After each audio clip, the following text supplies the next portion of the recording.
buenos días. El Parque Explora y el Planetario de Medellín les dan la bienvenida a esta conferencia entonces de este lunes de Semana Santa. Agradecemos pues de antemano haber acogido esta invitación. Sabemos que es un poco tempranito y todo esto, pero nos llena pues como de alegría verlos a ustedes acá. Y sobre todo pues porque nuestra invitada es una persona muy especial, es la doctora Silvia Torres Peinbert. Ella es astrofísica de la Universidad Nacional Autónoma de México, es doctorada en astrofísica del medio interestelar de la Universidad de Berkeley y pues ha recibido una serie de distinciones a lo largo de su carrera, pues entre ellos fue galardonada con el premio L'Oréal por su labor en el área de ciencias y en la divulgación de las ciencias. Ha sido directora del Instituto de Astrofísica de la UNAM también, y pues ahorita para la vigencia 2015 de la Unión Astronómica Internacional fue electa entonces como presidenta. Entonces sobran méritos académicos y pues a nivel de una persona muy gentil. Ya tendrán ustedes pues la posibilidad de comprobarlo a través de esta conferencia que se titula entonces Nuestra visión del universo, de Ptolomeo al presente. Entonces recibamos con un aplauso a la doctora.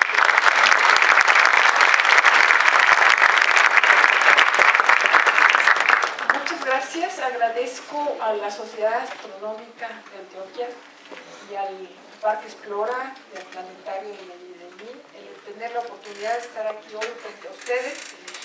Y como están ustedes ya muy acostumbrados a la astronomía, porque me están comentando que ya están muy entusiasmados por la astronomía, me parece interesante platicarles un poquito de cómo se ha recogido el conocimiento de la astronomía a través de la historia. Entonces, quiero platicar de la antigüedad al presente, qué pasó con Copérnico y Galileo. Son elementos que ustedes ya conocen, pero siempre es interesante darles una revisión. Luego les platicaré de los universos islas, de los principios del siglo pasado, la expansión del universo, la gran explosión y teorías alternas, el modelo actual, la formación de galaxias, la estructura a gran escala del universo y la aceleración del mismo. Entonces vamos del pasado en una forma acelerada hacia lo actual. Según Ptolomeo, la palabra es mundo, el mundo, pero el mundo era todo, entonces es lo que ahora nosotros usamos como universo, es educación. Pues, ¿cómo estaba el mundo organizado? Estaba la Tierra al centro, como debe de ser, estamos aquí quietos, y alrededor de nosotros, pues la Luna, Mercurio, Venus, Sol, Marte, Júpiter y Saturno. Y afuera de ellos, las estrellas en esferas fijas, en esferas ahí acomodadas, fijas, la esfera de las estrellas. A veces Mercurio y Venus no sabían cómo acomodarlos. En algunos diagramas aparece que Mercurio estaba más alejado de Venus, era lo que se imaginaban, y otras veces estaba más cerca, porque pues no entendían muy bien el movimiento. Y así estuvo. Bueno, Ptolomeo lo registró en el segundo siglo y así permaneció hasta que llegó Copérnico, que propone en 1574, creo, el modelo alterno que ya conocemos, y este es un dibujo que es de su obra, donde era una obra muy complicada, muy técnica, y propone ya que el Sol está al centro, lo pone, y en el prefacio que no escribió él, y bueno, que no se sabe si escribió él, porque él ya estaba en su lecho de muerte prácticamente, sí que se supone que lo escribió otra persona. Dice, bueno, pero no es de verdad, es un modelo matemático, ¿no? Para que no se asustara a nadie, es modelo matemático para representar los movimientos. Entonces él propone que el Sol esté al centro, Mercurio, Venus, Tierra, con la Luna alrededor de la Tierra, Marte, Júpiter, Saturno y las estrellas inmóviles. Entonces ese es lo que propone Copérnico. Pues a algunos les llama la atención, otros no. Se transmitió a los expertos, pero no se podía enseñar en clase. Pero no, es lo que me pasa por andar con... No se podía enseñar en clase, pero sí, los expertos sí lo conocían y lo estaban propagando y transmitiendo. En el medio de esto aparece un personaje muy importante, que fue un príncipe danés, Tycho Brahe, que era un tipo muy soberbio, por cierto. Tuvo grandes privilegios de la corte, le regalaron una isla y los habitantes de la isla fueron sus vasallos. No eran sus esclavos, pero eran sus vasallos. Entonces los puso a construir grandes telescopios, no eran telescopios, pero grandes cuadrantes y medidores de ángulos, sextantes, cuadrantes, instrumentos de medición muy precisos, muy grandes, muy caros. Y entonces él fue el gran observador de los movimientos de los planetas. Este Tycho Brahe no le gustaba la propuesta de Copérnico, pero no le parecía del todo mal, entonces propone una situación híbrida. Entonces se va a la mitad del camino y dice, bueno, mire, la Tierra está al centro y alrededor de la Tierra pues está el Sol y la Luna. Y ya después están los demás planetas y ya empieza aquí en este diagrama. Las estrellas están inmóviles afuera, pero ya en este diagrama ya las está poniendo con un cierto espesor, no sé si realmente representará esto. Llega 1609 Galileo, que hace su revolución con el telescopio. Ustedes bien saben que no fue él quien inventó el telescopio, pero le platicaron que había un juguete que se vendía en Holanda y le escribían como el juguete y él pues intuyó cómo estaba construido y él empezó a tallar sus propias lentes y construyó sus propios telescopios y lo fue mejorando y apuntó a distintos lugares y apuntó a las naves y lo llevó a vender a regalar a los mecenas para que lo mantuvieran, para que le dieran buen salario. Como todos los astrónomos, pues siempre estaban buscando más dinero, entonces necesitaba mejor salario y los regalaban entonces sus telescopios y mostraban la importancia estratégica del telescopio porque podían ver las naves que se acercaban a Venecia, pues 2 horas antes con el telescopio, que es lo que podían hacer a simple vista. A simple vista estaban viendo si venía una nave, era muy importante saber si la nave era amiga o enemiga, y en fin, todo esto, por eso de importancia estratégica. Pero además de eso, pues se le ocurrió voltear a ver el cielo y empezó a ver objetos celestes. Lo primero que vio fue la luna y se maravilló. Y encontró que la luna, pues no era perfecta, no era maravillosa, no era perfectamente lisa, sino que tenía cráteres y montañas como la Tierra, tenía superficie irregular como la Tierra. Y entonces él hace una serie de grabados, son los grabados de Galileo, donde no es exactamente la Luna, pero más bien está ilustrando, por ejemplo, el borde de la Luna, que está iluminado por el Sol del lado derecho, y como aquí está iluminado este lado, entonces está diciendo, este es un borde levantado, y hace toda su reflexión de que la Luna y en las distintas fases lo está representando. Y dice, es que es irregular. Bueno, pues esto no les gustó a nadie. Más adelantito, observa, porque observó lo que había y estaba Júpiter en el cielo, observa Júpiter, encuentra que hay 3 estrellitas, muy bien, el siguiente día lo vuelve a observar y resulta que las 3 estrellitas, había otras estrellitas que estaban en distinta posición. Entonces este señor no solamente observaba, sino que registraba en su bitácora lo que estaba observando, lo estaba registrando.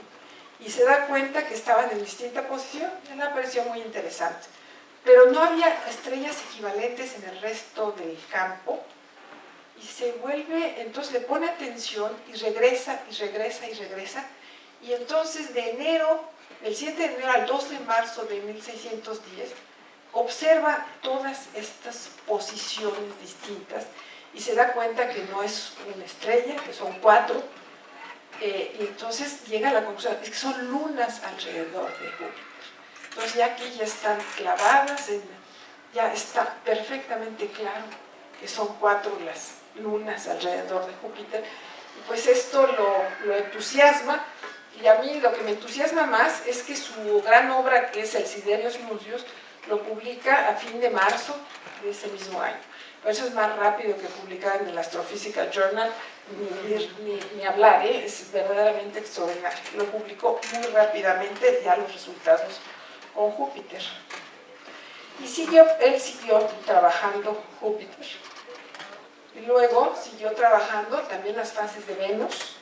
Y estas fases de Venus, aquí él dibujó las fases, encontró que Venus tenía fases y que además había distintos tamaños, presentaba distintos tamaños Venus según la fase en la que se encontraba. Entonces, cuando se encontraba perfectamente iluminado, era más pequeñito a la vista que cuando estaba menos iluminado. Estos son diagramas de las publicaciones de Galileo. Y claro, la representación es que está la Tierra, está el Sol, y cuando Venus está perfectamente iluminado, es que está cerca del Sol, pero detrás del Sol, entonces está más alejado de la Tierra, y por eso está más pequeñito. Entonces él hace toda esa reflexión, y esto lo lleva, bueno, él ya era copernicano, ya había asumido el modelo copernicano, pero esto lo lleva a afirmar que era válido, que era perfectamente válido, como que son distintas piezas de la evidencia de que era válido. Y entonces él ya en su obra, en el diálogo de los mundos, no sé cómo se llama, se me olvidó ni para qué lo dijo, su gran obra, la que le llevó al gran problema,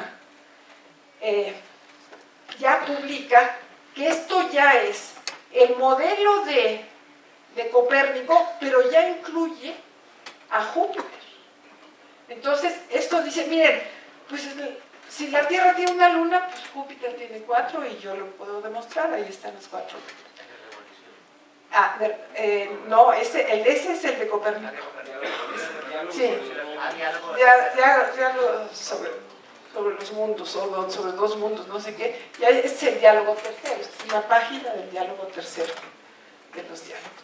Y escribió, así como Copérnico escribió un texto muy árido en latín,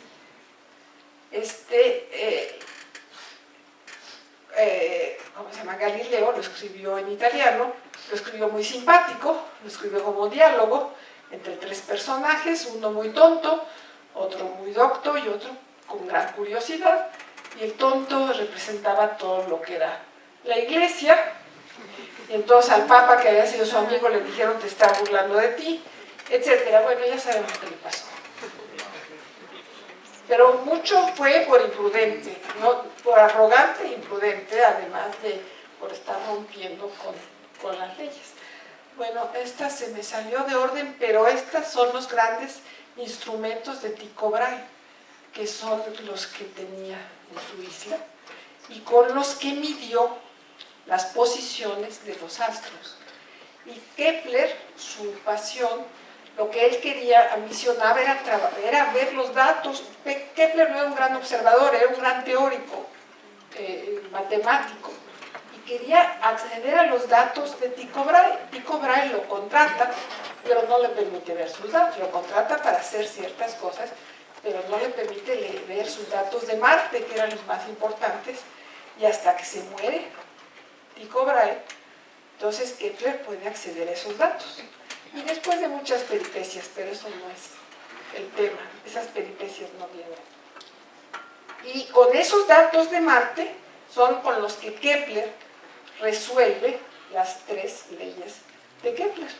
Y si ustedes se acuerdan, La primera es que los planetas se mueven en una elipse, en un plano, y que están en una elipse y que el Sol está en el foco de esa elipse. Eso lo encontró Kepler, a pesar de no quería hacerlo, que él estaba buscando unas soluciones más elegantes, más armoniosas con Dios. Kepler estaba buscando a Dios y estaba buscando soluciones armoniosas y no encontró. Marte se portaba muy mal y la única solución que encontró es que estaba recorriendo una elipse, y esto ya fue para todos los demás planetas, y las siguientes leyes ya no los voy a poner a hacer el examen de que hicieron en secundaria. Bueno, estas son lo que estaba buscando Kepler. Lo que estaba buscando era buscar que las proporciones entre las distancias al Sol, o sea, ya Kepler también era copernicano, las proporciones de las distancias al Sol tenían que obedecer leyes divinas. Pues ¿de quién más? Y esas leyes divinas pues se podrían hacer si representaban, eran las esferas que estaban cubriendo los poliedros perfectos, que son el tetraedro, en fin, no sé cuáles son todos los demás, pasando por el icosaedro, llegando al icosaedro. Entonces estaba metiendo uno y el cubo, uno dentro del otro, y entonces se encontraba que estaba tratando de encontrar las distancias relativas entre los planetas conocidos, y que algunas pues se alejan. La distancia de Saturno es mucho mayor, y entonces aquí está el cubo, aquí está el tetraedro, etc. Ahí está. Estas son de las figuras de Kepler, y era lo que estaba buscando, era lo que le preocupaba más. Entonces Kepler y Galileo coinciden en el tiempo, y pues cambian ya definitivamente, nos llevan a que lo de el mundo, la solución de Copérnico es verdaderamente la correcta. Entonces, ¿qué pasó? Pues que hubo un cambio de cómo el hombre, la humanidad, ve el universo. El universo no cambió, pero es nuestra visión del universo es la que fue cambiando. También Kepler propuso que este asunto del movimiento de los planetas venía de una fuerza que emana del Sol. Y aquí, digamos, son los grandes cambios, y después ya vienen cambios graduales que como que no son hitos en la historia, no se sienten, pero va cambiando. Ya no se va sintiendo, pero se va cambiando. Por ejemplo, bueno, está simultáneamente, aquí ya las estrellas, estaba hablando del sistema planetario porque era lo que era el mundo, y las estrellas estaban fijas ahí, quietecitas y sin moverse, sin cambiar, y portándose muy bien. Y ya, pero empieza a ver quienes ya las representan separadamente. Ya no es una esfera, nada más, una esfera ahí. Más adelante, con motivo de los telescopios, empieza, bueno, la revolución de Galileo pues hizo grandes cambios, y entonces empiezan a haber cada vez mayores telescopios, más personas acceden a ellos y empiezan a observar el cielo con más acuciosidad. Y empiezan a encontrar sistemas como este, que son cúmulos globulares de muchas estrellas. ¿De cuántas estrellas estamos viendo ahí? ¿Cuántas estrellas estamos viendo? ¿100?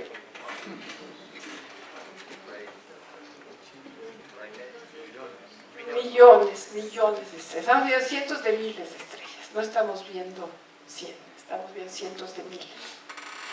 Bueno, no sabían qué era. La verdad, los primeros telescopios no sabían qué era. Lo que veían era una manchita difusa, la verdad. Pero hay varios otros. Y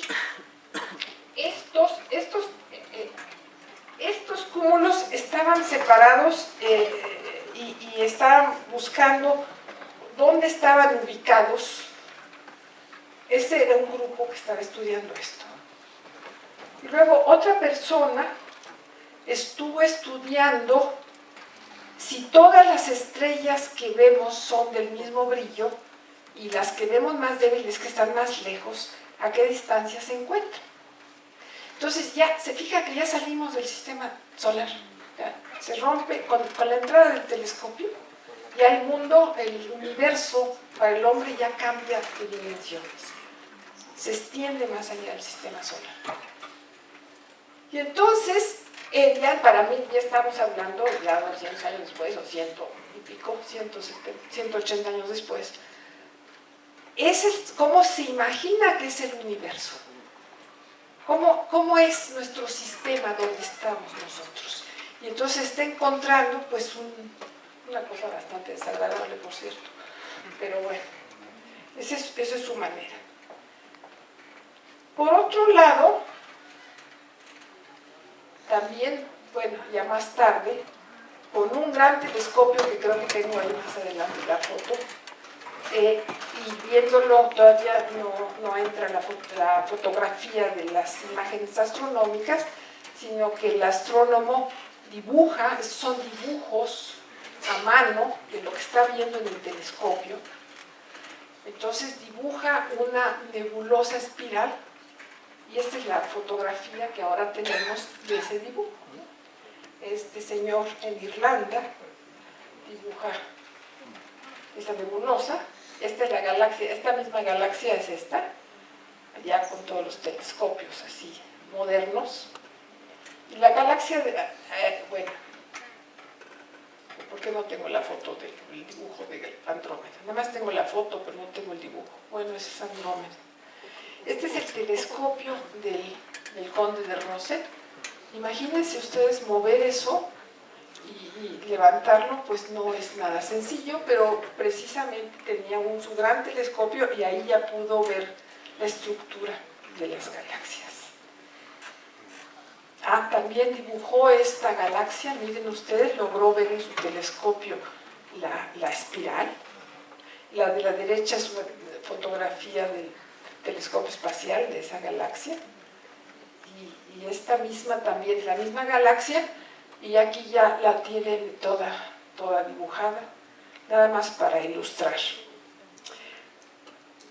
Porque lo que estamos buscando es que además de ver esta distribución de estrellas, y además se acababan, o sea, había un conjunto de estrellas y luego se acababan, no había más estrellas. Encontraban que había en algunos lugares estas nubes espirales, y entonces lo que no sabían es si pertenecían a este sistema, si estaban aquí adentro o si estaban aquí afuera. Era la gran pregunta. Entonces estaban hablando, bueno, existen lo que llamaron ellos universos islas. Entonces son islas, una aislada de la otra, y ahora les llamamos, ¿cómo les llamamos a eso? Galaxias.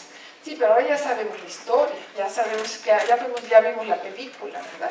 Ya sabemos la historia, ya sabemos lo que pasó, pero en ese momento, bueno, todos esos años se estuvo construyendo esa historia a través de este tipo de observaciones y reflexiones.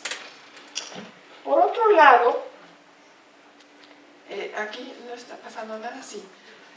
Aquí que no sé si notan algo en esa fotografía que ven que están parpadeando, y son unas cuantas las que están parpadeando, son varias las que están parpadeando, son bastantes. Bueno, es una trampa, son 4 imágenes, pero son imágenes astronómicas verdaderas del mismo cúmulo que se están presentando en sucesión. Y entonces, para mostrar las estrellas variables, que hay estrellas variables en el cielo, y hay de varios tipos, y hay unas que repiten y que se llaman,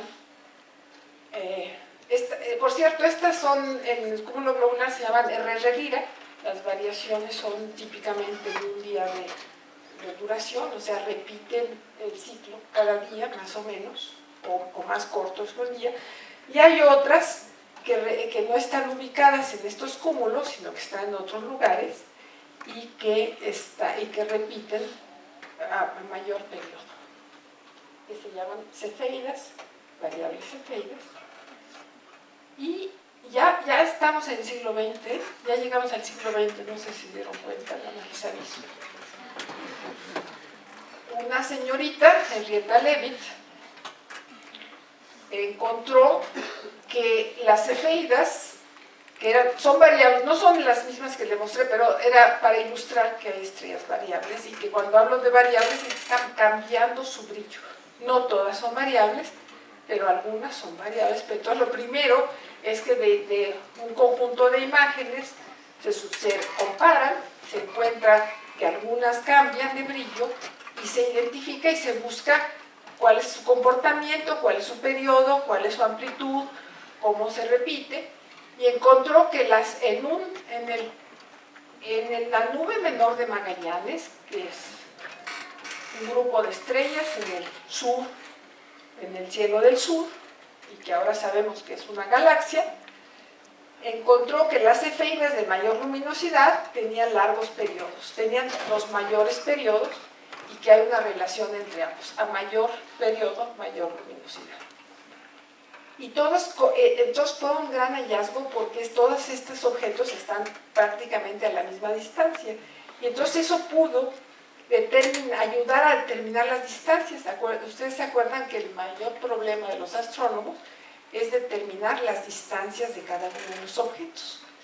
Entonces pudo eso ayudar a determinar las distancias, lo cual llegó a la conclusión de que efectivamente los grupos de estrellas están separados unos de otros, haciendo galaxias, y que eran los famosos universos islas. Entonces esto nos llevó a determinar ya los tamaños de nuestra asociación. Entonces, se fijan cómo cambió las dimensiones de lo que la sociedad, los científicos pensaban que era el universo, de las épocas que estoy hablando, de Ptolomeo, donde el universo se quedaba, digamos, donde estaba el sistema solar, al fin del sistema solar, ya llegamos a enormes distancias. Entonces, en 1923, el señor Hubble determina de la nebulosa de Andrómeda, que tiene un tamaño de 100.000 años luz,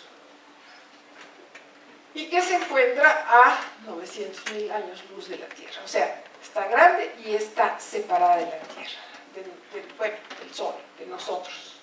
Entonces está fuera del sistema. Por cierto, esta la conocen, yo creo que es que ustedes siento que son un público muy experto. Es una galaxia, la galaxia de Andrómeda, estas son sus dos compañeras, y las galaxias, todo lo que hay todos los cuerpos del universo se atraen gravitacionalmente, y entonces siempre están tratando de agruparse. Las estrellas, hay muchas que están acompañadas y a su vez se acompañan. El Sol está acompañado de su familia, está en la galaxia, y en este caso esta galaxia de Andrómeda tiene sus satélites que están girando alrededor de ella, y el Sol está girando, pues acompañando a Andrómeda también. Aquí ya tenemos más adelantito, y entonces se encuentra Hubble que las galaxias, midiendo los espectros de las galaxias, sabiendo que conforme se alejan, las galaxias se vuelven más rojas, como el mismo movimiento, lo mismo que sucede con la sirena de la ambulancia, que tiene un timbre más agudo cuando se acerca y tiene un timbre más grave cuando se aleja. La luz tiene el mismo efecto, y entonces midieron la distancia por la velocidad, a ver qué es aquí, no, la velocidad de alejamiento por el espectro, y la distancia lo está midiendo por el brillo. En la galaxia encontró que las galaxias más lejanas se alejan más rápidamente. Esto llevó a un problema muy serio, porque entonces regresamos al modelo de Ptolomeo. ¿Qué somos nosotros, el centro del universo? ¿O qué pasa? ¿Por qué nosotros, Si están cerca se están alejando un poquito y si están lejos se están alejando mucho. Somos el centro del universo. Y pues hubo mucha debate sobre ese tema y el punto es que nos podemos imaginar que cualquier punto que esté en la superficie de este globo que se expande va a ver lo mismo, va a ver que lo que está cerca se va a expandir un poquito y lo que está más lejos se va a expandir a mayor velocidad. Y entonces la comprensión de lo que estamos viendo es que va a ser lo mismo para cualquier observador. No importa en qué parte del universo va a estar ubicado, va a estar viendo lo mismo. Muy bien, esa es una parte de la historia. Por otro lado, entonces, bueno, si se está alejando, quiere decir que ayer estaban más cerca y que antier estaban más cerca y que llegó un momento que estaba todo quizá concentrado. Entonces se crea la teoría de que hubo una gran expansión. Entonces a esa teoría de la gran expansión se le opuso otra que se llamó la teoría de la creación continua de materia. Así como la gran expansión era una singularidad en el tiempo, pues un astrónomo inglés, Fred Hoyle, muy distinguido, dijo, bueno, ¿y qué tal si en el espacio estaba sucediendo lo mismo? Así como hay una singularidad del tiempo, ¿qué tal si se está creando continuamente la materia? Ni nos damos cuenta, ni nos enteramos, y va a parecer siempre que hay una expansión continua, y con esas características. Entonces estaban estos dos dilemas, ya estamos por ahí de los 60, 1960, ya nos movimos. Y no estaba resuelto. Por un lado, una expansión única o una creación continua de materia. Pero había una propuesta, que la expansión única tiene consecuencias. Quiere decir que en algún momento estuvo todo concentrado, que estuvo todo muy caliente, que la materia estuvo entonces en forma muy primitiva y que hubo una serie de transformaciones nucleares conforme se iba haciendo la expansión. Y estas transformaciones nucleares, como la expansión fue muy rápida, entonces las transformaciones nucleares resultaron ser, incompletas. Está pasando lo mismo que en el interior de las estrellas, pero resultaron ser incompletas. Entonces la propuesta es, si hay una gran expansión, entonces nada más se produjo hidrógeno y helio en una cierta cantidad. Y los demás elementos no alcanzaron a producirse. Los demás elementos químicos, ¿cuáles? Todos los de la tabla periódica que ustedes vieron también en secundaria y que tampoco nos acordamos, gracias a Dios. No, hay cosas que es importante no recordar, Aquí lo que nos está representando es que conforme pasa el tiempo y en los primeros 4 minutos, pasando antes de los 1000 segundos, ya nada más como que aquí ya se interrumpió todo y lo único que se formó fue hidrógeno, helio, un poquito de deuterio, litio, berilio. Ya, se interrumpió y ya después se expandió tanto y ya se enfrió. Bueno, pues había que observar eso. Había que ver si iba a haber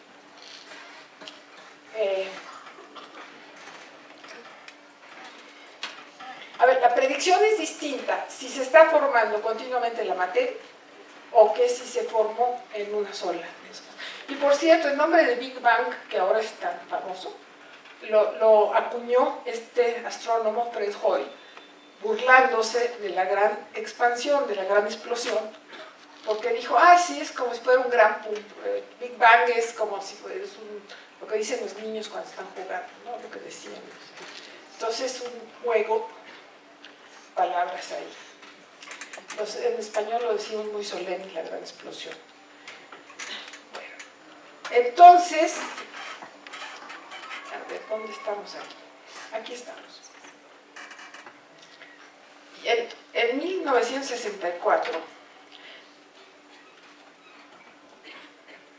había que, bueno, por un lado había que ver si en todos los lugares había helio, si había, o había lugares que no tenían helio.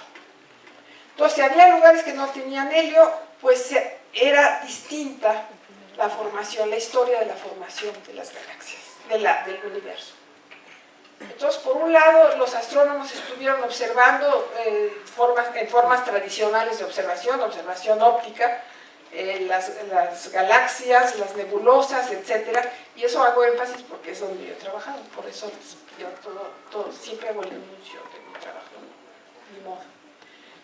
Pero simultáneamente, en los 60, estoy hablando del 64, Penzias y Wilson, un par de científicos en los laboratorios Bell de Estados Unidos, estaban tratando de organizar una antena de microondas, de hacerla más sensible, y tenía mucho ruido, y pensaron que era debido a las palomas que habían hecho ahí un nido y habían dejado recuerdos. Entonces limpiaron el nido, limpiaron los recuerdos y seguía el ruido. Entonces, y simultáneamente en Princeton tenían un experimento buscando la señal de microondas, y sí encontraron señal de microondas. Y entonces todo esto, y bueno, las observaciones, bueno, esto ya es más reciente, pero en fin, estamos hablando de lo mismo. Las observaciones de Penzias y Wilson es que había la señal de microondas, que era la huella de la radiación de las primeras épocas de ese universo caliente que se formó y que estuvo en expansión. Entonces son la huella de la radiación que ha estado viajando en el tiempo, en el espacio, bueno, viajando en el espacio durante todo este tiempo, para verla bien, y que la estamos viendo, pero con la expansión del universo, pues ya nos parece que aparece que está fría. Ellos ven la huella por primera vez. Entonces, la evidencia de la expansión de las galaxias, de la presencia de helio en todos lados, en abundancia relativamente semejante, y de las fuentes de microondas, la radiación de fondo, eso ya fue la absoluta confirmación de la teoría del Big Bang, como el programa de televisión, que seguro que todos ustedes ven, y que es, bueno, la gran explosión, y que ya, entonces, eso ya lo afirmó, y todas las demás teorías ya se fueron a la basura, ya no había alternativa. Bueno, entonces ya ven cómo va cambiando nuestra visión del universo. No solamente es muy grande, no solamente está fragmentado, sino que además está modificándose. Ya no es un universo, bueno, deja de ser un universo estático. Ya había dejado de ser un universo estático desde principios del siglo XX, pero sino que se está modificando. Pues estos son enormes cambios en la percepción. Con un satélite que se llamó COBE, mandado especialmente con ese propósito, se observó la radiación de fondo, y en todas direcciones vieron lo mismo, que había radiación de fondo que correspondía prácticamente a lo que es el cero absoluto, menos 270 grados, una cosa muy negra, muy vacía. Y luego, si se fijaban que había pequeñas irregularidades, parecía como que había un poquito, lo que llaman un dipolo, pero a milésimas de grado. Y luego, si le quitaban esas irregularidades del dipolo, encontraban allá pues a millonésimas, a veces, ¿qué son? ¿100 milésimas? No sé. Estos son millonésimas de grado, y son veintenas de millonésimas de grado. Encontraban que había irregularidades. Entonces, estas irregularidades, esto lo que representa es el falso color. Aquí lo que representa zonas más frías, zonas más calientes. Estas son muy importantes, porque lo que nosotros necesitamos es que tenemos que suponer, bueno, sabemos que estamos aquí, sabemos que hay galaxias, y lo que tenemos que imaginarnos es cómo es que se formaron. Y nada más nos podemos imaginar que se formaron porque hubo irregularidades al mero principio del universo. Si no hubiera habido estas irregularidades, pues todo se hubiera quedado muy liso, plano, y no estaríamos aquí saludándonos y ustedes aquí disfrutando esta hermosa comunidad. Entonces, pues esto es muy importante, este resultado es muy importante, y lo que se ve aquí, lo que se ve aquí en el de rojo, que está muy brillante, se dieron cuenta que representaba mucho la parte del plano de nuestra galaxia, entonces tuvieron que eliminarlo, lo limpian, tratan de quitar todo lo que representa el polvo de nuestra galaxia, y entonces se quedan con una señal de este estilo. Y esto es lo que tenemos a partir de 1992 para imaginarnos cómo se forman nuestras galaxias. Estos son los dos personajes que salen, por cierto, los anteriores y estos ya tienen premio Nobel. Estos son premios Nobel precisamente por el experimento COBE, y esta es la proporción de elementos en el sistema solar, donde lo que sabemos es que hay el hidrógeno y el helio, litio y berilio, que son de la primera, desde que empezó el universo, y ya todo lo demás, incluyéndonos a todos nosotros, se formó en el interior de las estrellas. Entonces, aquí era lo que les estaba yo explicando, que son las evidencias de que ocurrió la gran explosión, la expansión del universo, la abundancia de los elementos ligeros y la radiación fósil. La gran explosión, y esta es la historia del universo. Esta es la historia actual. Ha habido varios grandes experimentos, ya no estoy segura, pero les voy a contar la historia actual y a lo mejor luego la repetir, ya casi voy a terminar. La historia actual es que hubo una gran explosión. De esto no tenemos observación, no hay manera de verlo, no hay manera de que lo registremos, y del pasado un cierto tiempo, lo que estamos viendo del COBE, de estos experimentos, son la huella que cuando ya pasaron 300.000 años, las primeras estrellas se forman posteriormente, y claro, las galaxias pues también van con las estrellas, más adelantito. Entonces, y la historia del universo ahorita es así. Pero hay más detalles, unos poquitos más de detalles. Hay muchos detalles, pero no me voy a echar todos. Si estudian cómo están distribuidas las galaxias en el espacio, a la hora de observar ya a qué distancia se encuentran, suponiendo que la distancia está dada por su comprimento al rojo, encuentran que las galaxias no están distribuidas uniformemente, sino que están como aglomeradas, pero en un tipo de esponja. Entonces también los modelos matemáticos tienen que explicar cómo se organiza esta esponja. Y hay más detallitos, y es que entonces los modelos matemáticos tienen que explicar la esponja, y eso no se entiende si no necesitamos más elementos, y además tenemos resultados relativamente ya más recientes, de 1995, empiezan, que es de 95, es quizá más reciente, de estudios de supernovas, la expansión de supernovas estudio de supernovas en otras galaxias, en las galaxias más alejadas. La supernova es un objeto extremadamente brillante que brilla transitoriamente, y si se identifica, se puede estudiar muy bien a qué distancia se encuentra. Se encontró que el universo no solamente está en expansión, sino que está en expansión acelerada. Entonces, esa es la situación en la que se encuentra hoy. El universo se considera que está en expansión acelerada. Ha habido un par de experimentos más sobre la radiación de fondo. Ya no sé dónde ando. Sobre la radiación de fondo. Este era el COBE y luego, en no sé en qué año, estuvo el experimento WMAP, que vio lo mismo que COBE, pero lo vio con más detalle.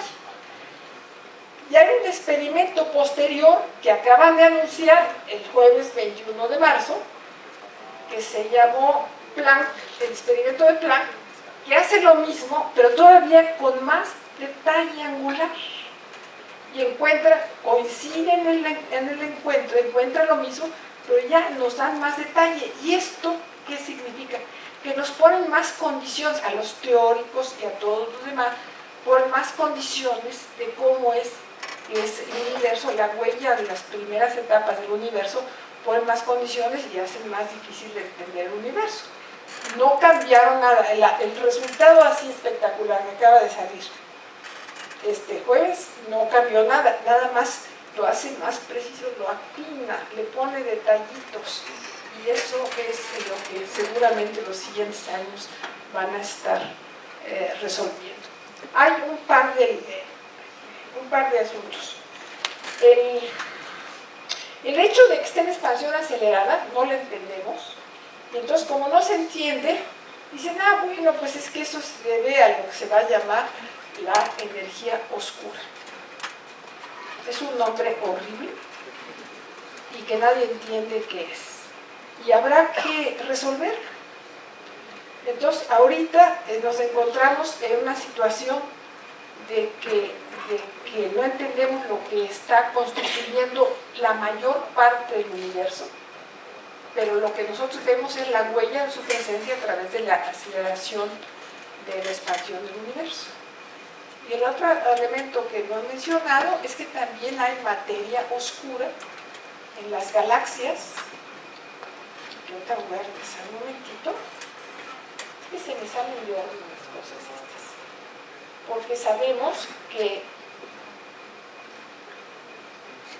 cuando estudian la rotación de cómo se están moviendo las estrellas alrededor de las galaxias, se espera que aumenten del centro hacia afuera y que después vaya disminuyendo. Y se ha encontrado que las velocidades no disminuyen. Entonces eso lleva a concluir que hay más masa que la que estamos viendo en forma de estrellas, y a eso le llamaron materia oscura. Quiere decir que hay masa, hay material y que no la estamos viendo.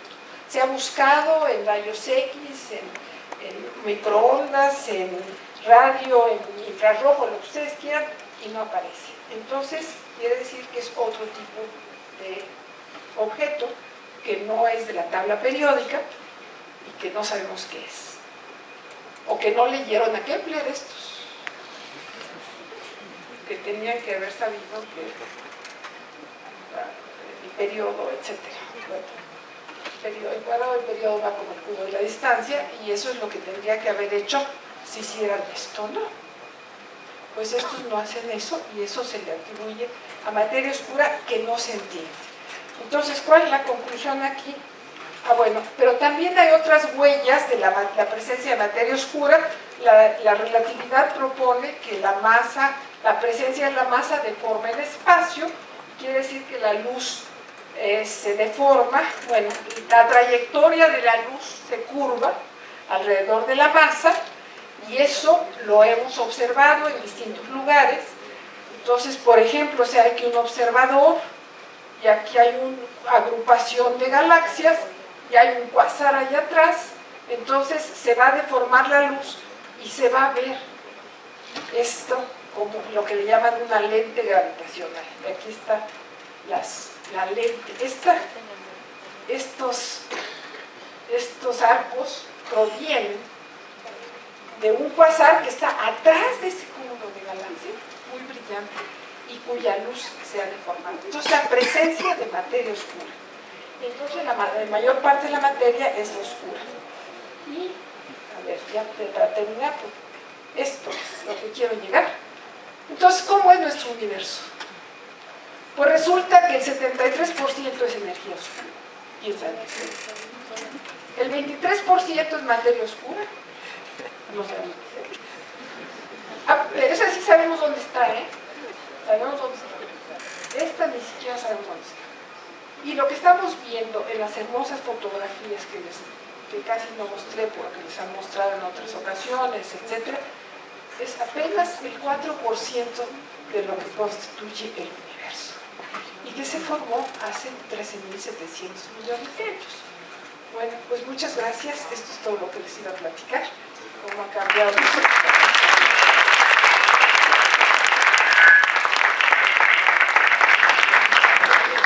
Bueno, un espacito para preguntas.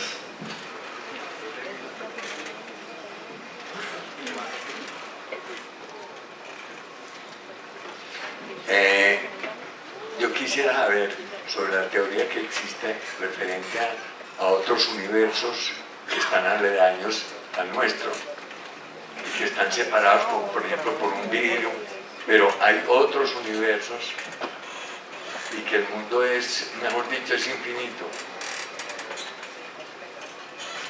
Sí, existe esa especulación y no se puede eliminar.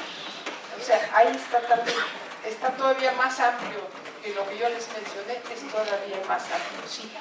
Incluso le llaman multiversos, porque es una multitud de universos, sí, existe eso. Hay esa preocupación, hay esa especulación, y el problema es, bueno, ¿y cómo lo verificaríamos? Pues ya tenemos bastante problemas con el nuestro. La señora quiere preguntar, no sé si le quieres dar. Buenas tardes.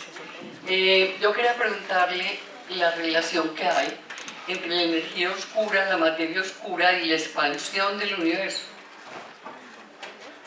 A ver. Entre la energía oscura y la expansión del universo es muy clara. La energía oscura es la responsable de que esa expansión sea acelerada, es la única explicación. Porque si hay materia, aunque se esté expandiendo, esa materia tiene que hacer que lo esté jalando cada parte y que se regrese. Entonces sí hay una relación, es algo que está haciendo una repulsión. Ya con la materia oscura es esa parte. La materia oscura está más bien relacionada con que hay más masa en lo que estamos viendo con la luz, en forma de estrellas o en forma de gas, hay más materia.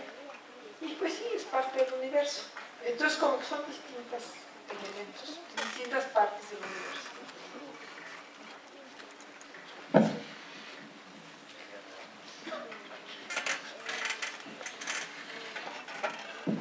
Quiero hacerte una pregunta un poquito más personal, porque estudiaste astronomía, astrofísica. Por casualidad, debo decir, nada más, no fue por vocación, fue por casualidad, pero además tuve el apoyo de mi familia, me conseguí un esposo que me apoyara mucho, y yo lo apoyé mucho. Pero además, por un lado, mi familia, quiero hacer una declaración, mi familia me apoyó mucho, pero también me formó diciendo que yo tenía que ser una hermosa, una buena ama de casa, una gran esposa, una gran madre, y que tenía que estar siempre arreglada y con las uñas pintadas, y que bueno, que estaba bien que estudiara lo que yo quisiera. Y eso no es posible, no se puede hacer todo eso. No se puede, bueno, yo no pude. Entonces me mandaron lo que yo llamo señales cruzadas. Por un lado sí te apoyamos y por otro lado quédate para acá. Entonces sí fue difícil, pero muy bien. Curiosidad, empecé a estudiar, yo iba a estudiar química porque me llamaba mucho la atención eso, luego me metí a física y en física tomé una clase de astronomía y ahí me enamoré. Ya, ahí en ese momento me enamoré de la astronomía y de mi marido, ya.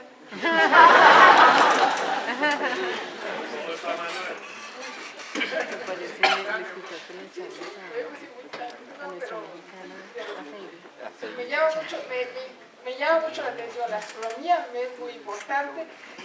Decidí estudiar astronomía y cuando me costó mucho trabajo seguir estudiando por todos estos retos familiares femeninos, del rol femenino, pues tuve que pensar que quería decidir qué era lo que yo quería hacer, hacia dónde quería ir, cómo quería hacerlo. Entonces es lo que he hecho. ¿Sí? Buenas tardes. Mi pregunta es la siguiente. Mirando cómo está el universo, que el 73% es energía oscura, el 23% materia oscura, solamente el 4% materia blanca, que creo que le llaman así, que se ve, o sea que el universo está formado por lo que no se ve. Entonces pienso, perdón, es una especulación, que la luz es la que no nos deja ver el universo. ¿Es posible eso? Porque lo conocemos es por lo que nos permite ver la luz. De pronto la luz que tenemos la concepción, que es la que nos permite conocer, la que nos ilumina, puede ser el obstáculo para conocer el universo. Y debemos utilizar otros métodos más bien sonoros, pues auditivos, algo así. A ver, no sé, digamos la materia oscura curva la luz, de lo poquito que sé, por eso sabe que existe, pero no interactúa con la luz. A ver, la materia oscura interactúa con la luz. La curva. Porque la interactúa dinámicamente, gravitacionalmente. Y cuando estoy hablando de luz, estoy hablando de rayos X, de rayos gamma, de luz ultravioleta, de radio, ondas de radio, que también son radiación electromagnética. Estoy hablando de todo eso. Yo no creo, la otra se está observando, se está buscando, se ha trabajado siempre, tratado de observar los neutrinos del interior de las estrellas, neutrinos, pero son muy poquitos los que pueden observar. Y ahora hay mucho trabajo en rayos cósmicos, pero pues no es nuestro, lo que tenemos al alcance, sonoro imposible y otras señales imposibles. O sea, y las ondas gravitacionales, si me están recordando también, pero esto nos va a ayudar a medir pues los de la materia oscura. Bueno, una intervencióncita antes de las preguntas para... Un simple comentario. Pues a mí eso lo que me da es muy buenos indicios. O sea, para los astrónomos el 96% del trabajo está por hacer. Por supuesto, mi comentario es que ustedes tienen mucho futuro para investigar, que no se ha acabado y que no es nada más hacer historia de la astronomía, sino hacer investigación. Estoy totalmente de acuerdo.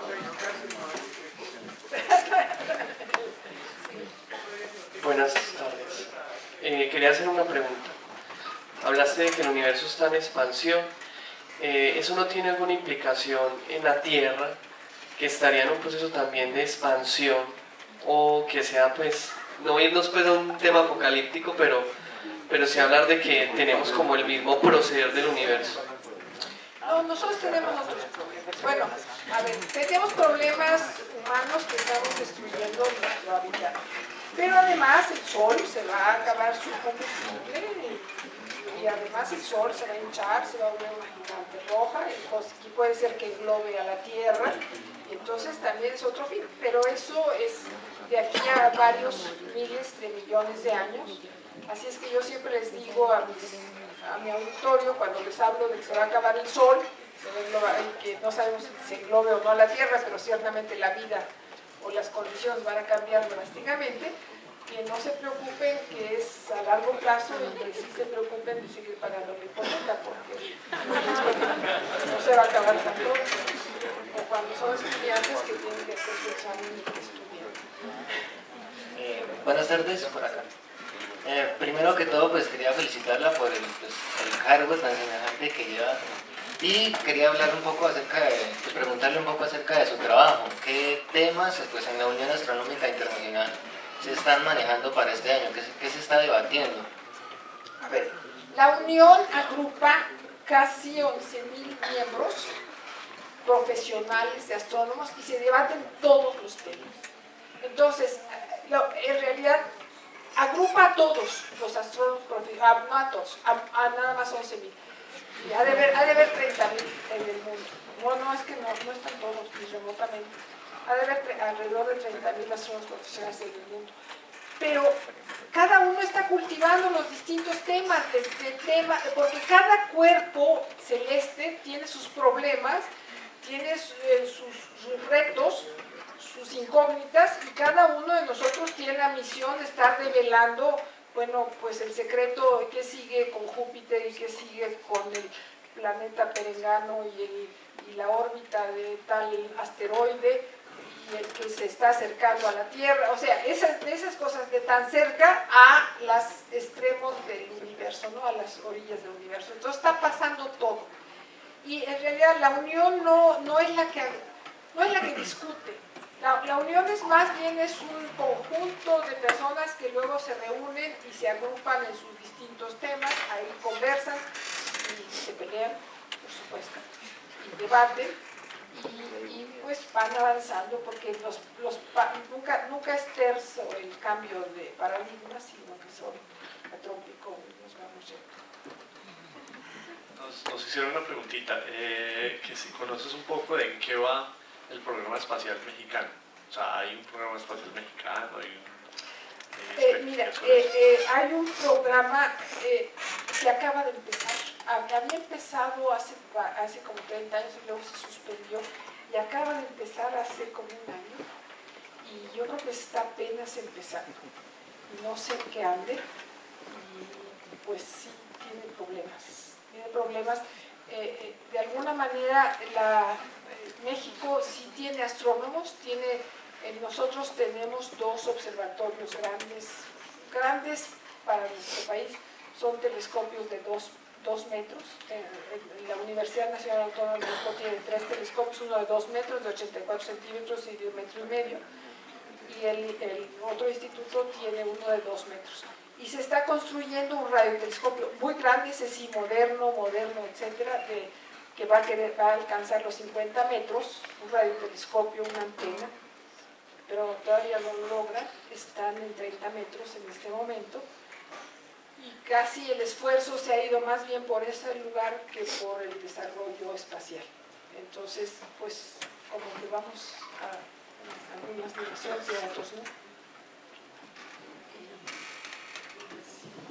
¿En qué partes de México tienen? Porque como tienen el norte tan desértico, me imagino que están allá, ¿no? ¿En Sonora o qué? No, bueno, sí y no.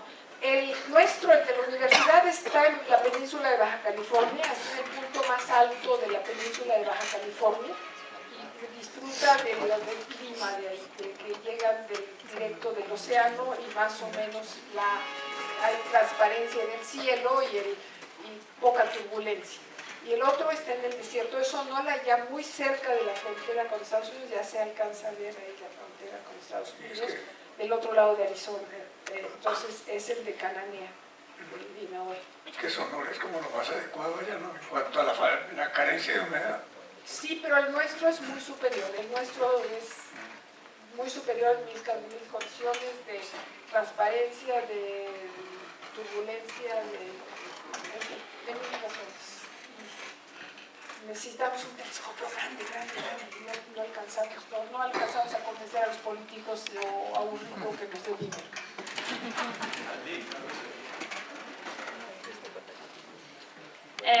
Buenas tardes.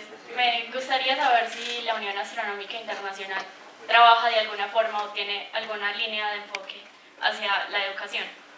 Sí, precisamente después de lo que estuvimos platicando hace una hora con los colegas aquí, a raíz del Año Internacional de la Astronomía decidió la Unión Astronómica. Bueno, ya tenía un proyecto de educación, pero era más hacia formar a astrónomos. Y ahorita ya hay un proyecto mucho más vigoroso para desde acercarse a los niños. Entonces hay 3 ejes: uno es la educación primaria, otro es acercarse al público con más entusiasmo, y a los aficionados, y otro es desarrollar con mayor énfasis también a los astrónomos profesionales. Entonces hay esos 3 ejes que se están trabajando ahora. Pero eso surgió a raíz de las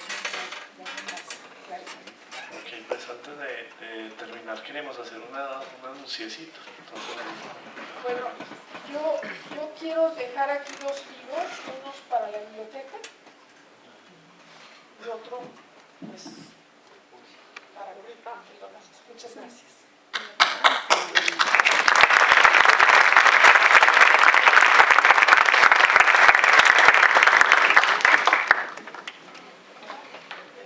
secretario. Bueno, voy a hacer un poco, voy a hablar a los países. Quienes habitamos en esta región nos llamamos así y tenemos un dicho. Decimos que los paisas nacemos donde nos da la gana. Sí. Si a un país se le da por nacer en México, no nos molesta en lo más mínimo.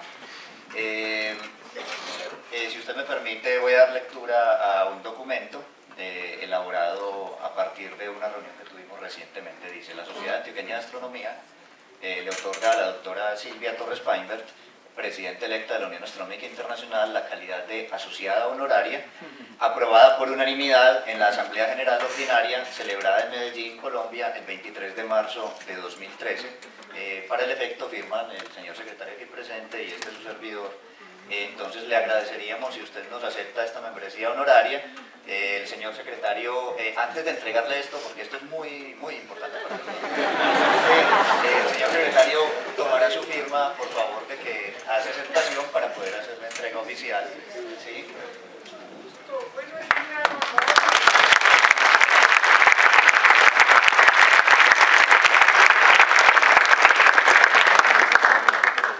Y entonces vamos a hacer la entrega oficial, por favor. Incluyendo la foto del... aquí le entregamos el mundial acá. La foto. Y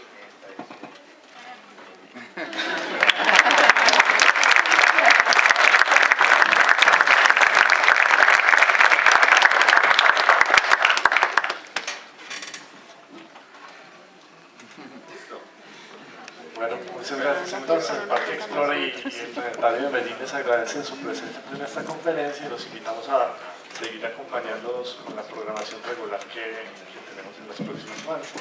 El Parque y el Planetario están abiertos prácticamente toda la semana y a partir de la próxima semana entonces volvemos a los ciclos de conferencias. Entonces se pueden informar a través de la página.